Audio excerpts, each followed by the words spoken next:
En wil maar net vir hierdie band dankie sê. Is dit nie lekker dat Morney nie is nie? Ja, hulle klink soveel beter. En ek wil maar net sê vir Jaco wat nou agter die dromme was, hy's eintlik 'n elektriese gitarist en hier kom hy en hy dromme speel en hy doen dit so vrek goed. So well done julle. Dankie net dat julle hier so is. Morney is 'n bietjie weg. Hy's die best man op 'n troue gewees in Nelspruit. So hy sê dit nie gemaak het vanoggend nie. Daar's nie vlugte daai tyd nie, maar en die case, dit is so lekker om jou vanoggend hier so te hê en tyd saam te spandeer. En ons sluit vandag ons reeks af wat ons fokus op hierdie woord wees ryk.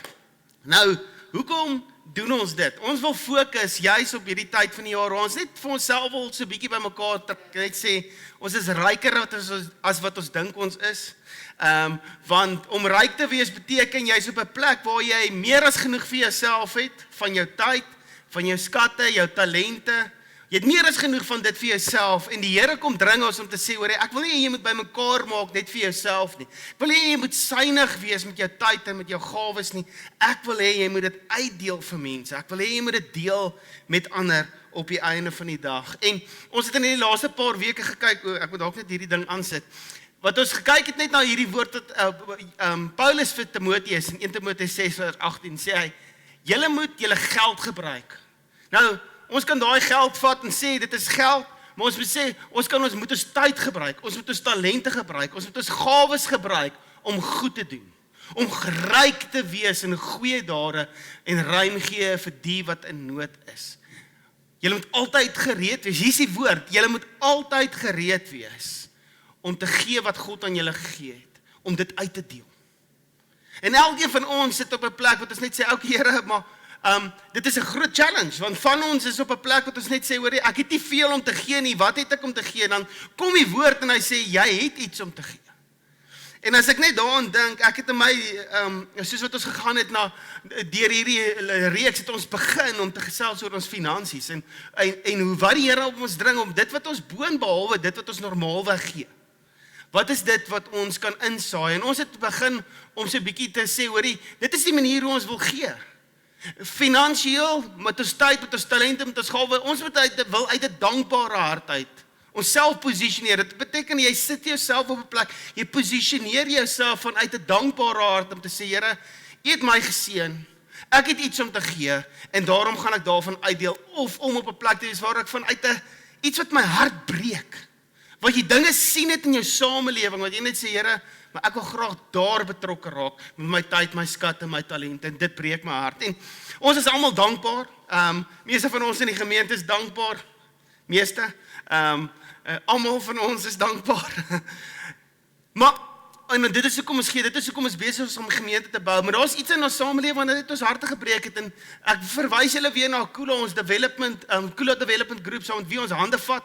Ons is besig om geld in te samel en saam met hulle pad te stap om in Kloetiswil, daar's 3 laerskole in Kloetiswil wat ekstra klaskamer nodig het, sodat hierdie organisasie kan funksioneer met skool, om skoolverlaters terug te herintegreer in skool, net sy laerskole. Of ouetjies te voorkomend op te tree, dat kinders nie skool verlaat en op die einde van die dag hulle self letterlik, as ek dit so kan sê, in die voet skiet in die langtermyn van hulle lewens nie. En ons het gesê, hoorie, maar om daai klaskamer te gaan bou, kos R280,000. En ons het na onsself toe gekom en as 'n gemeente net gesê, hoorie, kom ons kyk intern, hoe kan ons hierdie laat gebeur? En dit is vir my so lekker om te kan sê, elke week is daar meer en meer geld wat inkom. Ons staan al op R247,000 wat ingekom het vir daai projek. In 'n kwessie van 3 weke, en ek weet, ons doen dit nie uit, en ek het vir julle van die begin af gesê, jy moet nie emosioneel gee nie, ooit nie. Want emosionele gee is soos 'n very market advertensie. Hy het vir jou opgesweep, nê, en hy het vir jou reg gekry vir hierdie storie. En as jy daai ding gekoop het, dan as jy na die tyd spyt. Hoekom? Want jy was emosioneel. En ons wil nie spyt wees en na die tyd sê, ag nee, ons wil uit gehoorsaamheid, uit dankbaarheid, in gebed wil ons gee, dit wat die Here vir ons sê. En ons is so excited, ons is op 'n plek wat ons klaar besig is om containers te kry, om daai klaskamers mee te bou, en ons is baie opgewonde. Daar het selfs mense gekom wat kontrakteurs is, wat gesê het, hoorie, Ek ken mense wat mense ken en hulle gaan vir ons hierdie dinge kan doen. Moenie worry oor daai ding nie, ons gaan dit cover. So dit lyk asof ons projek gaan goedkoper uitwerk, wat vir my beteken ons gaan meer as een klaskamer op een slag daar kan bou. So ons is so dankbaar en dit is die ding. Ons het gesê ons wil gee vanuit iets wat ons harte breek in ons samelewing. Ons wil dit gaan sterk maak op die einde van die dag. Nou as ons vandag stil staan, wil ek jou hierdie vraag vra, hoe leef ek hierdie lewe? En ons gaan gesels vanoggend so 'n bietjie oor hierdie ding wat ons wil sê oor dit wat ek het, gaan ek gee. My finansies, my tyd, my gawes, my talente. En ook, vandag wil ek bietjie met jou gesels oor liefde. Hoe ons kan ryk wees in liefde vir die mense om ons. En hier is die ding, almal van ons het die kapasiteit om liefde te kan gee. Dit is nie dat ons arm is in dit nie, dat ons kan sê oor die, okay Here, U het vir my liefde gegee en ek het die kapasiteit om ook liefde te kan gee. Nou, soos wat ek groot geword het en ek dink meeste van ons het so groot geword, het ons geweet oor die basiese beginsels van die lewe is alles wat opgaan, moet weer afkom. Elke aksie het 'n gevolg op die einde van die dag. En wat ek doen nou het 'n effek op die mense om my en so het jy geleer om jouself te navigate. As jy dit nie geleer het nie, dan het jy vinnig agtergekom, hoorie. Mense wil nie noodwendig met my maatjies wees. Want ek is nie altyd ek is self gefokus en so aan. So ons het hierdie ding uitgefigure in hierdie lewe. En tot 'n groot mate het ek groot geword met die ding van as ek goed doen, dan gaan mense van my hou. As ek goed doen, dan gaan ek goed weer terugkry na my toe. Dan gaan mense weer nice wees met my, as ek nice is met hulle. Dit is daai reaksie, die tipe van effek en so aan. Maar wat ek gou agtergekom het en toe ek so begin in die hoërskool ingaan, het ek agtergekom, baie van die dinge wat ek doen, het nie noodwendig die reaksie op wat ek verwag het. A is nie altyd gelyk aan B nie. En dit is 'n realiteit wat ons almal agterkom van, as ek die lewe leef, hoe gebeur dit dat dinge nie altyd so uitwerk, en ek moes vinnig op 'n plek gekom het waar ek besef het, hoorie, dit maak nie altyd sin dit wat ek doen nie, want ek kry nie altyd die resultaat van dit wat ek gedink het ek gaan kry nie. En dit is 'n realiteit vir baie van ons, is dat jy het agtergekom dat jy dalk die mees gekwalifiseerde persoon is in die proses waar onderhoude gehou word, maar jy kry nie die werk nie. Dit dalk met jou gebeur dat jy weet oor, ons het seker een van die mooiste huwelike as koppel, maar ons vir een of ander rede het ons nog nie kinders nie. Dit gebeur met mense. Dat ons doen alles reg. Ek en Marilet het op 'n stadium vir mekaar gesê, ons het lank gesukkel, ons het geweet die Here gee vir ons hierdie woord, ons gaan kinders hê. 'n Lang proses wat Marilet net nie wil swanger raak. Op 'n stadium het ons vir die Here gesê, Here, ons het dan alles reg gedoen. Ons was soet voordat ons getrou het. Ons het nie te ver, ons het eers getrou en toe vir mekaar lief gewees. En nou is daar tieners wat vir mekaar kyk, dan is die girl swanger. Ek meen, hoe werk dit? En is asof daar hierdie goedes gebeur, dat ons lewe, die lewe is nie altyd cause en effect nie. Partykeer, ten spyte van dat jy goed doen, kry jy seer. Ten spyte van dat jy besig is met die regte dinge, is daar dinge in jou werksomgewing wat jou onderdruk. En die realiteit daarvan is dis 'n amper al voor die hand liggend. Ons lewe in 'n gebroke wêreld. 'n Wêreld wat eintlik uitroep na iets wat die wêreld kan kom herstel. En wat op die einde van die dag lewe laat sin maak. En wanneer ek vir jou hierdie vraag vra met al hierdie agtergrond, hoe leef ek dan hierdie lewe? As die lewe nie 'n A is gelyk aan B lewe is nie. As wat ek alles reg doen, laat dinge nog steeds verkeerd word, hoe leef ek hierdie lewe? Nou, jy sal seker, die van ons wat intuïtief is, sal dadelik sê, nee man, ons lewe soos Jesus geleef het. En hoe het Jesus gelewe? 'n lewe van liefde. Okay, dis nou lekker. So hoe gaan ek in hierdie lewe in hierdie gedagte van 'n lewe van liefde? En hier is die ding wat liefde kom doen. En dit is die verandering wanneer ek en jy Christus leer ken, wat in ons lewens gebeur, is dat dit verander die lens waardeur ek en jy na die lewe kyk. Jy het al 'n donker bril opgesit, veral hierdie polarized brille. Dit is 'n amazing stuk tegnologie wat net daarso is. Dit is die feit dat hy die glare van alles afhaal. En ewe skielik kyk jy na die lens en dit voel partykeer vir my met die tint op van die brille, dan voel dit vir my, ek dink dit is hoe die hemel moet lyk. Want daar's niks wat jou te skerp is nie en so aan. En hy het so 'n mooi sagte tint dat al die kleure pop so half uit. Dit lyk net soveel mooier. En liefde is dieselfde effek. Wanneer ek en jy in liefde leef, moet dit die lens kom wees wat ek en jy na elke situasie en na elke mens kyk om ons. Dat liefde eintlik ons kom posisioneer om die lewe te leef van Christus. Nou baie mense sal wat tradisioneel is. Tradisioneel, en dit is die vraag wat ek gevra het, en dit is selfs die vraag wat 'n jong man, 'n ryk jong man wat na Jesus toe gekom het, hy gesê, Jesus, so, wat moet ek doen om die hemel te beerwe? Wat moet ek doen om God te behaag? Hy kom vra hierdie vraag vanuit 'n tradisionele, wat sê die wet moet ek doen?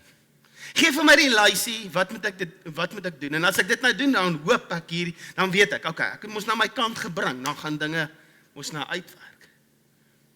Maar 'n volger van Jesus vra eintlik die vraag van, hoe motiveer liefde my? Hoekom liefde en motiveer my om hierdie lewe te leef? Want jy sien, as ons praat van liefde, as dit uit onsself uitkom, kom dit baie maklik vir sekere mense en baie moeilik vir ander. Kyk, niemand van ons hou vanoggend van enige Argentynse burger nie, niks. Daai Spanjaarde, bly daar. Ons soek niks van julle. En hier is die ding, hoe motiveer liefde my en jou? En dit is die ding, elke volger van Jesus. As ek en jy sê oor ons volg Jesus, ons is disippels van Christus, ons wat in ons lewens inleef, het Christus gekom, en hy sê vir ons, ek en jy is veronderstel om in liefde te leef, omdat hy homself kom uitgiet het, in elkeen van ons harte. Ek sal nooit die dag vergeet, toe ek tot bekering gekom het nie. Ek was op my matriekvakansie. Hoor hierdie liedjie van 363 oor die radio. Gelukkig was dit op 'n CD en ek het daai ding oor en oor gespeel. En ek het so 'n belewenis met die Heilige Gees gehad dat ek net daar besef het hoe lief God my gehad het en my lewe het verander van daar af. My hele lewe het van daai oomblik af verander. Hoe Christus homself kom uitgiet het in my hart, die motivering van my lewe heeltemal verander. Ek het nie aanvanklik alles reg gekry want ek was 'n 18-jarige, ek was eintlik de mekaar, maar ek het gedink ek weet alles. Kan julle glo, ek het in my eerste jaar my hare rooi gekleur. En ek het so krillebol gehad, net sulke groot hare. Ja, nou het my hare uitgeval en allerhande sulke goedes. Paulus kom verduidelik vir ons dat as ons die lewe leef, kan ons in liefde leef en 'n sin maak van hierdie lewe, al is daar hoeveel uitdagings in ons lewe. Want die motivering van hierdie lewe is liefde. En hy kom sê in Romeine 5 vers 1, sê hy, as mense wat deur God vrygespreek is, omdat ons glo. So hy sê, hoor, jy glo nou in my, en as mense wat nou vrygespreek het ons nou vrede met God, op grond van wat Jesus Christus vir ons gedoen het. So hy kom bevestig eintlik, hoorie guys, net laat jy jouself oriënteer in hierdie lewe. Omdat ons het vrede met God. Daar's vrede. Daar's nie meer 'n antagonisme en ek wonder of ek die Here nou behaag en of al my goetertjies wat ek doen in hierdie lewe goed is nie. Hy kom sê, omdat ons glo, het ons nou vrede met God. Deur Jesus het ons, deurdat ons glo, en hy's die hele tyd besig om vir jou te sê, nie deur jy iets wat jy gedoen het nie, jy wat glo. Jy wat sê, Here, ek glo dit wat u gedoen het, is meer as genoeg. En ek posisioneer myself in daai liefde van u. Deur Jesus, deurdat ons glo, het ons toegang verkry tot die heerlike posisie van genade waaraan ons nou bevind. En ons jubel vol verwagting oor die heerlikheid wat God aan ons gaan gee. So hy sê, hierdie geloof, kom maak hierdie ding in ons loop, dat ons weet, ons het 'n posisie van genade. Ons lewe in 'n posisie van genade, maar ook vanuit 'n posisie van genade uit. So dit is nie net iets wat ek ontvang het nie, dit is iets wat deur my vloei ook in my wêreld in. Dit is egter nie al nie. Ons jubel selfs oor die swaar kry, want ons besef dat die swaardkry ons leer om te volhard. Hy sê, hier is die ding. Jy wat in geloof lewe, jy wat in Christus is, selfs die swaar tye, sê Jesus, iets van volharding. Volharding is nie 'n vasbyt en 'n uitbyt en ek hoop ek maak dit oor die wenstreep nie. Volharding praat baie meer van 'n lewe wat floreer. En dan praat hy verder en baie van ons het hierdie al gequote en ons ken hierdie gedeelte, want hy sê, want op sy beurt kweek volharding weer betroubaarheid van karakter. So wanneer ek en jy deur moeilike tye gaan, kom sê hierdie liefde van Christus kom bevestig ons karakter. Dit bou iets in ons in, laat ons weet, want as ek sê ek volg Jesus, dan en ek was deur 'n paar moeilike tye en jy weet net so goed as ek. Mense wat deur rowwe tye was, dan kyk jy na hulle lewe en dan dink jy by jouself, hoe het jy dit gemaak? Hoe het jy deur hierdie krisis, is jou geloof nog steeds so sterk? Is jy nog steeds so positief? Is jy nog steeds besig om 'n impak te hê? Want dit is wat volharding doen, dit kom bou jou karakter. En as ons 'n betroubare karakter het, versterk dit ons toekomsverwagting. Dit versterk ons hoop. Dit versterk op, dis taaf nou, maar ek weet volgende week, of môre, of oor 'n jaar, wanneer hierdie seisoen verby is, weet ek, daar's iets agter dit. En dis my motivering. Dit is deel waarvan dat ek aanhou gaan. En hierdie toekomsverwagting sal ons nie teleurstel nie, want ons weet hoe lief God ons het. Ons toekomsverwagting is op niks anders gebou as God se liefde vir ons nie. En hy het sy liefde mos in ons harte uitgestort deur sy gees, wat hy aan ons gegee het. So dit is interessant hoe hy vir ons hierdie ding kom uitpak, en dit sê, en ek moet vir jou sê, mens moet hierdie ding 'n paar keer lees, dat mens toelaat dat hy jou teruglees, dat jy weet, okay, jy sien hier so letterlik, stapie vir stapie, dit is amper asof hierdie ding 'n effek het op daai dinge, jy ken mos daai effek van, mens kry sulke fonteintjies, dat die bakkie wat bo-op volloop, dan loop hy oor aan die ander enetjie, en dan is dit hierdie ding wat net konstant dan vloei, is hoe die een ding vloei op die volgende, en hier is die waarheid, ons het vrede met God, deur ons geloof in Christus. Ons het toegang tot koninkrykslewe hier en nou, deur ons verhouding en ons geloof met Christus. Ons verstaan dat ons gaan moeilike tye hê, maar ons gaan dit maak, en ons het hierdie toekomsverwagting as gevolg van die liefde wat ons weet God vir ons het. Nou natuurlik is daar, as mens praat oor liefde, kan mens nie wegbeweeg van wat se hoofstuk in die Bybel. Dit is nie 1 Korintiërs 13. Dis hoe hulle noem dit die in-between hoofstuk. Want in 1 Korintiërs 12 praat dit oor die gawes van die Gees. En 1 Korintiërs 14 praat dit oor die orde wat gebeur in gemeente, en waar Paulus besig is om die gemeente te lei en te sê, right guys, hier's net die dinge ordelik moet werk, want God is 'n God van orde, okay? Maar voordat ek daarby kom, ons praat nou die gawes in die Gees, voordat ons by uit die uitvloei van die Gees, kom ons praat net oor die basis van waarin alles moet funksioneer. En dis liefde. En hy kom maak hierdie ding en ons het 'n liedjie daaroor. Praat ek mense en engele tale, maar is nie uit liefde nie. Is my woorde hol simbole klanke sonder melodie. Ons ken nou 'n liedjie en daai tuentjie gaan die hele dag nou in jou kop bly. Weet jy, vir julle ook aanlyn. Hy kom sê, al sou ek enige taal op aarde, selfs in die hemel kom praat, maar ek kom nie die liefde kort, het ek 'n galmende trom of 'n klinkende simbool geword. Al sou ek die gawe van profesie hê, en sou ek alle geheime kon ontrafel, en al die kennis ter wêreld hê, en al sou ek genoeg geloof hê om berge te verskuif, maar dan kom die liefde kort, sou ek 'n ronde nul wees. Hierdie is in die Nuwe Lewende Vertaling, ek like dit, want dit praat proper Stellenbosch Afrikaans. En al het ek al my besittings vir die armes gegee, en selfs my liggaam opgeoffer, sodat ek daarop kon beroem, maar dan kom die liefde kort, sou dit my niks help nie. Al gee ons al die geld in die wêreld, al bou ons hoeveel klaskamers, al daag ons op in hoeveel mense se lewens, maar ons is nie ryk in liefde nie, dan beteken dit niks. Dan beteken dit niks. As ons motivering in die lewe nie is om betrokke te raak in mense se lewens vanuit die plek van liefde nie. Kom sê die woord vir ons, hoor jy, dan is jy besig om jouself om die bos te laai. Jy's besig om te window dress op die einde van die dag. Dit lyk baie nice. Want Jesus kom sê, ek wil nie hê jy moet lewe vanuit 'n plek uit van plig en jy moet iets doen sodat iets gaan gebeur nie. Ek wil hê dat jou motivering moet liefde wees, want dit was sy motivering.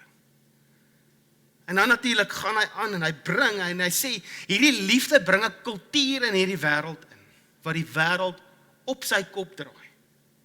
En dan ken ons hierdie stuk wat hy sê, liefde kom vestig hierdie koninkrykskultuur. Die liefde is geduldig en vriendelik. Die liefde is nie jaloers nie. Die liefde blaas nie sy eie beel nie. Is nie vol van homself nie. Dit tree nie onwaardig op nie. Stel nie sy eie belange voorop nie. Is nie kort van draad nie, JT. Hou nie boek van kwaad wat aan hom aangedoen word nie. Dit treur oor die onreg wat plaasvind en juig waar waarheid seëvier. Die liefde bly stil oor ander se foute, dit bly steeds vertrou, dit hou aan met hoop, dit verduur alles. En al wat sal bly is geloof, hoop en liefde. Hierdie drie, maar die grootste hiervan bly steeds die liefde. Hier sou dit lyk hoe die koninkrykskultuur uitgeleef word en 'n kultuur kom verander in ons wêreld wat countercultural is, teenoorgestelde gees, is liefde is geduldig in 'n ongeduldige wêreld. Het jy al die ongeduld gesien het in ons wêreld? Ongeduld wat ons het met Eskom en ons internetprovider. En hy sê, hoorie, en het jy al agtergekom wat help het dat jy ongeduldig raak, want dit is asof dit glad nie 'n effek het op hoe vinnig daai mense opdaag nie. So hy kom sê, kultuur gewys is, in 'n ongeduldige wêreld, is liefde geduldig. En ek sê hierdie goeders vanoggend, en ek wil jy moet introspeksie doen, want ek gaan net 'n paar, dit wat die woord vanoggend vir ons gee, en ek vertrou dat die Heilige Gees self daai goedjies sal inmeng en 'n deegie maak in jou lewe, en self die broodjie bak, sodat jy daarmee kan werk. Liefde is vriendelik, in 'n koue en amper brutal wêreld waarin ons lewe. Dis wat liefde is. Liefde is nie jaloers nie. In 'n wêreld wat almal die hele tyd na mekaar se goeders kyk en hulle self opweeg en half wens ek het gehad wat jy gehad het en half jaloers is en amper lelik jaloers is. Jy het al gesien hoe mense net half mekaar envy, as ek daai Engelse woord kan gebruik. Ek kan nie glo, jy's nou weer die Here se wit broodjie. Nou ewe skielik val hulle hele geestelike journey uit mekaar uit omdat hulle iets het wat jy nie het. Of jy iets het wat hulle nie het. Liefde is nie jaloers nie. Blaas nie sy eie beel nie.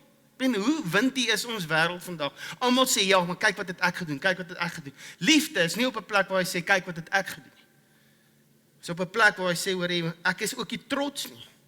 In 'n wêreld waar die trots op die oomblik besig is om trots, die woord pride besig is om ons wêreld oor te neem. Maar liefde is nie daar nie. Liefde is nie kort van draad nie, maar vriendelik. Is nie vol van homself nie, maar opofferend. Liefde raak nie vinnig kwaad nie, maar is stadig om kwaad te raak.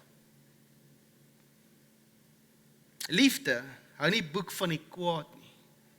Gaan haal nie die ou koeie uit nie, maar vergewe vinnig. Liefde is ook dankbaar en prys dit wanneer waarheid uitkom. So daai tweetjies gaan saam met mekaar. Jy vergewe vinnig, maar jy is ook dankbaar wanneer die waarheid uitkom. Want dit is wat waarheid kom doen. Vergifnis en hierdie waarheid bring op die einde van die dag die herstel. Liefde beskerm almal in 'n onveilige wêreld. Dis wat liefde doen. So wanneer jy optree in 'n beskermende oomblik, of jy 'n man of 'n vrou is, in enige situasie, is jy besig om in liefde te leef. Jy is nie besig om jou neus in ander mense se sake in te druk, want jy weet, Liefde bring beskerming. Liefde vertrou altyd. Liefde kom wys vertroue in 'n wêreld wat baie skepties is. En eers 'n klomp dinge uitcheck. Want dit is 'n rein hart wat geopenbaar word in so iets. Liefde hoop altyd, want dit verwag iets groter, in 'n wêreld waar mense nie 'n verwagting het vermoor nie. Dit is hoekom hulle nou doen, wat hulle doen om te survive vandag. Want ons nie 'n toekomsverwagting. En Paulus se argument in hierdie hele ding is, dat die kerk, wat mag dalk dink dat hierdie gawes en hierdie uitleggings en hierdie profeseë, hierdie super spirituality op die einde van die dag, die hoogste uitdrukking is van geestelikheid. Dan kom sê hy, nee, die hoogste uitdrukking van geestelikheid is die liefde wat ons leef en hoe ons Christus verteenwoordig in ons wêreld. Can you imagine that? Om Christus sigbaar te maak deur liefde. En dit is duidelik dat die eerste kerke dit baie mooi reg gekry het. Dat hulle, dat die hele Romeinse ryk op die einde van die dag oortuig was dat hierdie mense besig was met die regte ding, is as gevolg van die liefde wat hulle gehad het vir die mense om hulle. Wat is dit wat hulle gedoen het? Hulle het nie super concert shows gehou in daai tyd nie. Dis letterlik die liefde, die omgee, die waarheid wat hulle versprei het in liefde, hoe hulle mekaar benader het, wat mense gesê het, hoor hierdie ouens is besig met iets baie beter as al die ander godsdienste om ons. Hulle is regtig genuine lief vir ons. Hulle is lief vir die waarheid. En dat hierdie klomp Jode, wat Christene geword het, Jesus begin volg het, 'n hele goddelose sisteem in hierdie wêreld kom invloed het deur hierdie liefde. 'n Kultuur kom verander het. Dis massive.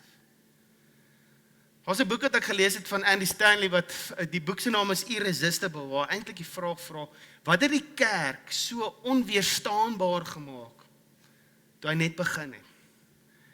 Wat het verkeerd gegaan dat mense sou sê, nee, weet jy wat? Ek sou kan net nie waar ek is. Hy sê die volgende. Hy sê, imagine a world where people were skeptical of what we believed, but envious of how well we loved.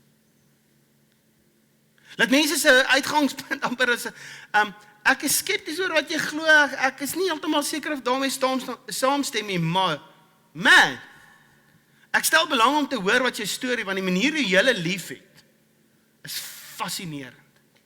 Ek wil dit verstaan. Imagine a world where unbelievers are anxious to hire, work for, work with, live next door to Christians because of how well we loved one another and how well we one another them as well. Laat my manier hoe hy dinge skryf. Imagine it mense is, yes, ek sien hy's 'n Christen en ek wil hom aanstel. Want ek weet, daar's 'n reputasie wat saam met hulle loop. Dat hulle is lekker mense. En hulle is nie net lekker nie, hulle is soos, die liefde wat hulle leef, verander hierdie wêreld. Ongelukkig is dit nie so nie. En dit is die roeping wat ek en jy het, is om te sê, Here, ons gaan ryk wees met hierdie liefde wat U vir ons gee, want op 'n stadium, once upon a time, it was so. God was made visible by the love of His en vir my en jou, om Christus bekend te maak in hierdie wêreld, is dit om in die teenoorgestelde gees te lewe. Paulus skryf in Galasiërs, en ons het nou deur 'n reeks gewerk, waar ons gegaan het oor, gekyk het na die vrugte van die gees, en hoe hierdie elkeen van daai vrugte uitgeleef word deur ons lewens. Ons het 'n mooi studie daarvan gemaak. Maar voor dit kom sê hy, broers en susters, julle is inderdaad geroep om in vryheid te leef. Okay? Moet net nie die vryheid misbruik om sondige begeertes te bevredig nie, maar gebruik dit om mekaar met liefde te dien. Die teenoorgestelde gees is om te reageer soos wat 1 Korintiërs 13 vir ons kom leer, en sê, wanneer jy antagonisme kry, dan reageer jy met liefde. Reageer jy met vriendelikheid? Wanneer mense kwaad raak, dan reageer jy met geduld. Dit is presies die ding.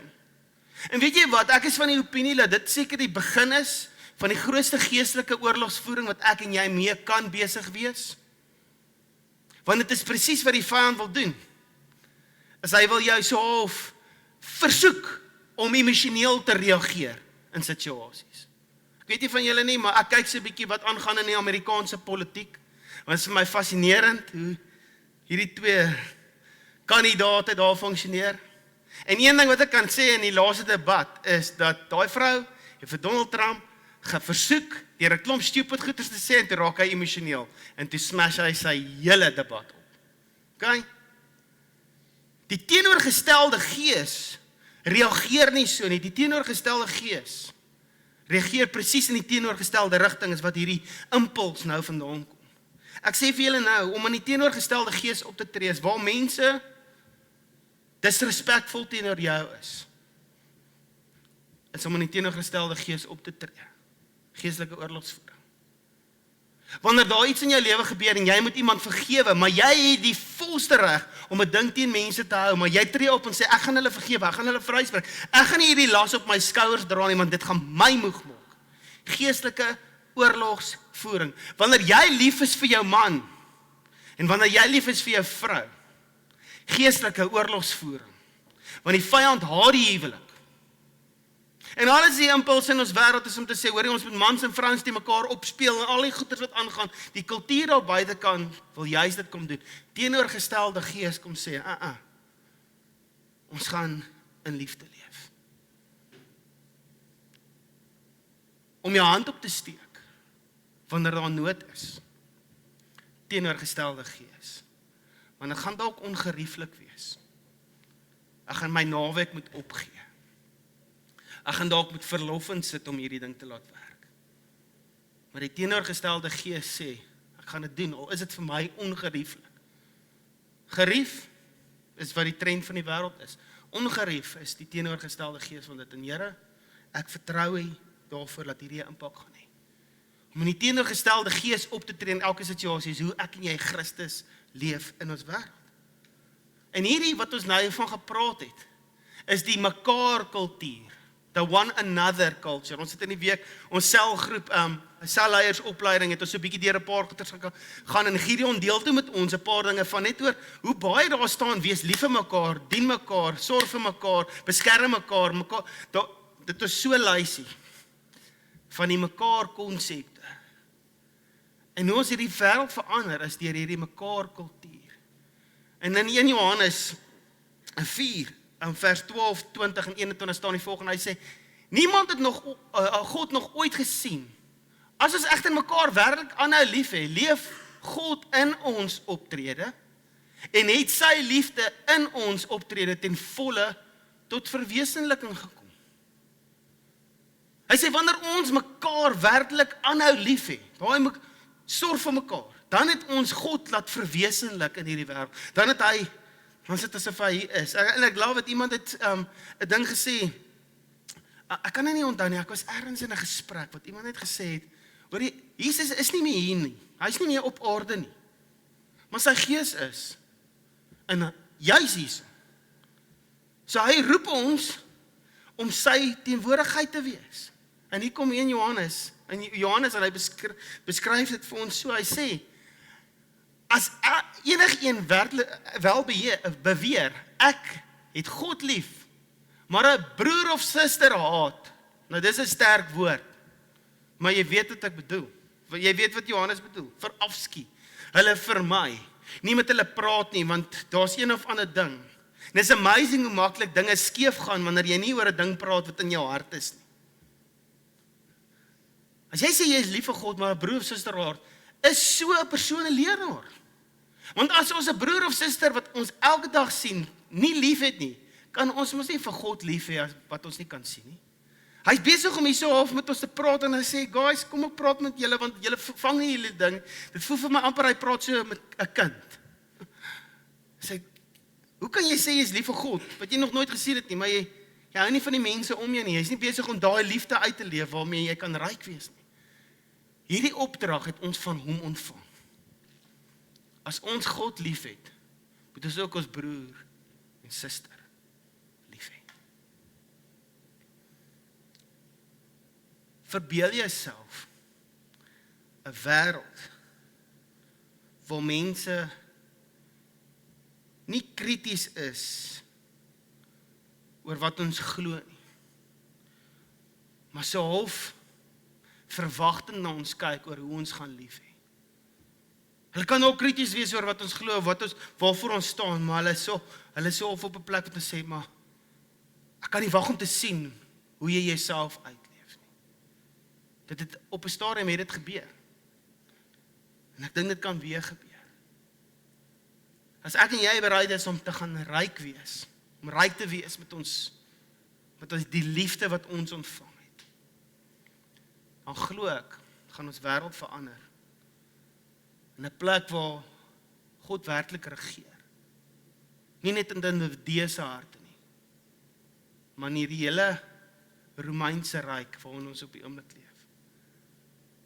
En dit begin nie om te fight nie, maar om lief te wees. En waar jy ook al gaan, jy het die kapasiteit om liefde te wees. My vraag vir jou is, wat stir in jou binneste? As ek vir jou sê, hoorie, gaan wees ryk met liefde. Wie is die persone wat by jou opduik? Wat is die situasies waar jy weet, man, ek het nodig om terug te gaan na daai persoon toe en so 'n bietjie in die teenoorgestelde gees op te tree. En nie een keer nie, dalk gaan dit 'n jaar vat. Maar ek het nodig om Christus te gaan, te laat 'n realiteit raak, to embody Christ in my world. Wat stir in jou hart? En wat is die Heilige Gees besig om te challenge net in jou? En dit is waarmee ek jou wil los vir hierdie week. En dat ons sal onthou, ons moet ryk wees met ons tyd, met ons skatte, ons talente en ons gawes. Elke ding wat ons ontvang het van die Here. Die liefde ook. Ryk te wees daarmee. So daar's dalk 'n buurman, buurvrou, buurtwag, wat jy nodig het om te gaan lief hê. Ek is so weird Engelsman wat oorkant my bly.